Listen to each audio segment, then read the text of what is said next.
Welcome to today's video on the topic human reproduction from HS second year syllabus, and in this video we will particularly look at the various related hormones.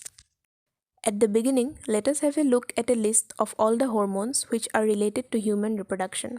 They are androgens, gonadotropin releasing hormone, luteinizing hormone, follicle stimulating hormone, estrogens, progesterone, human chorionic gonadotropin, human placental lactogen, progestogens, relaxin, cortisol, prolactin, thyroxine, and oxytocin.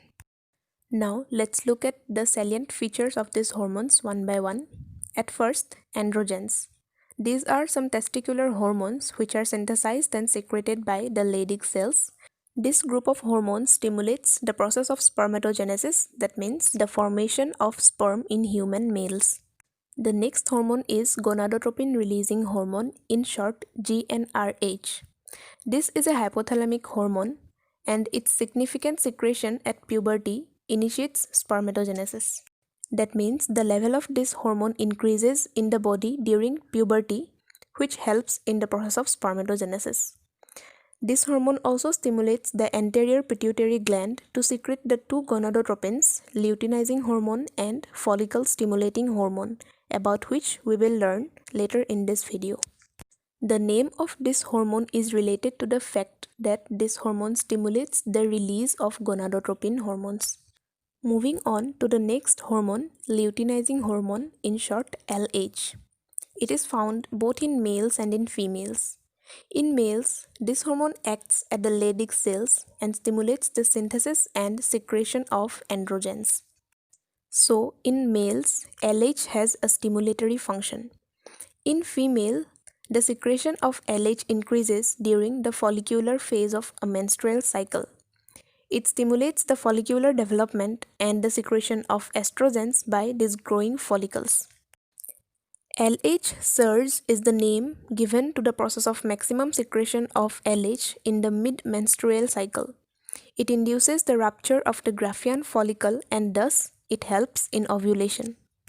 This means the luteinizing hormone acts on the fully matured Graafian follicle, and the rupture of this Graafian follicle leads to ovulation, in which the secondary oocyte is released from the ovary.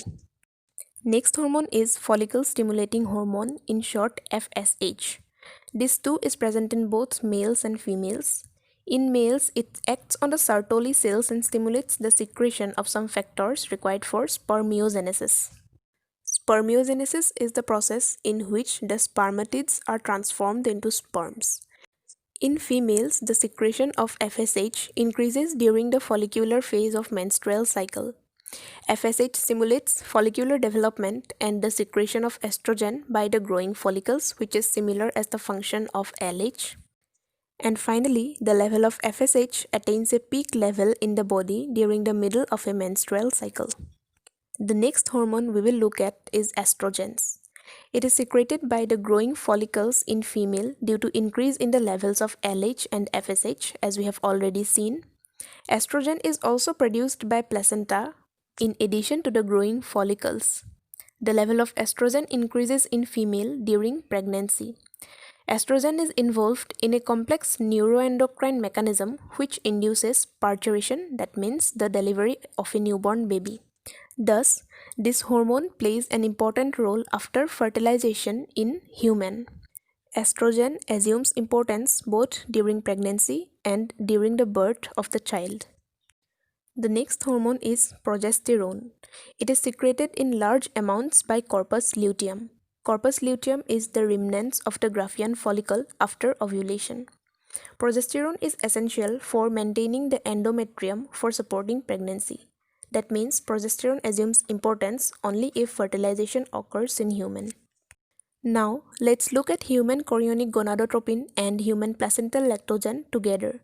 Both of them are produced by the placenta and they are produced in women only during pregnancy. It is because both of these hormones are produced by placenta and placenta is formed in a female human only during pregnancy. The next hormone is progestogen. It is important not to confuse this hormone with progesterones. Progestogens are also produced by placenta, and so its level increases in female only during pregnancy. Next hormone is relaxin, which is secreted by the ovary in the later phase of pregnancy. Relaxin is produced only during pregnancy in a woman. The next hormone is cortisol. During pregnancy, the level of cortisol increases many folds in the maternal blood. That means cortisol is very important during pregnancy. Cortisol is also involved in the complex neuroendocrine mechanism which induces parturition or birth of the child. Thus, we see that both estrogen and cortisol are involved in parturition. After cortisol, let's look at prolactin and thyroxine together. During pregnancy, the level of these hormones increases many folds in the maternal blood, and both of these hormones supports fetal growth, metabolic changes in the mother, and the maintenance of pregnancy in the human female. Now, let's move on to the next hormone, which is oxytocin. It is also involved in the complex neuroendocrine mechanism which induces parturition, which is similar to the function of estrogens. Oxytocin is released by the pituitary gland of the mother when triggered by fetal ejection reflex. Fetal ejection reflex is the initial process of parturition in which the fully developed fetus and the placenta sends signals which induces mild uterine contractions. This causes the release of oxytocin by the pituitary gland, which then acts on the uterine muscles and causes even further strong uterine contractions, which is necessary for parturition of the child. This was all about the hormones and their characters. Now let's conclude some important facts and learn some tricks. LH and FSH are the most confusing hormones in this chapter because they are present both in male and female and they function differently. LH in male is related to the Leydig cells and in female it is related to ovulation. And the easiest way to remember this is to take help of the letter L. Moving on to FSH, in male it is related to Sertoli cells and it helps in the process of spermiogenesis, and we can take help of the letter S to remember this. In female, it is related to follicular development, which is suggested by the name itself, follicular stimulating hormone.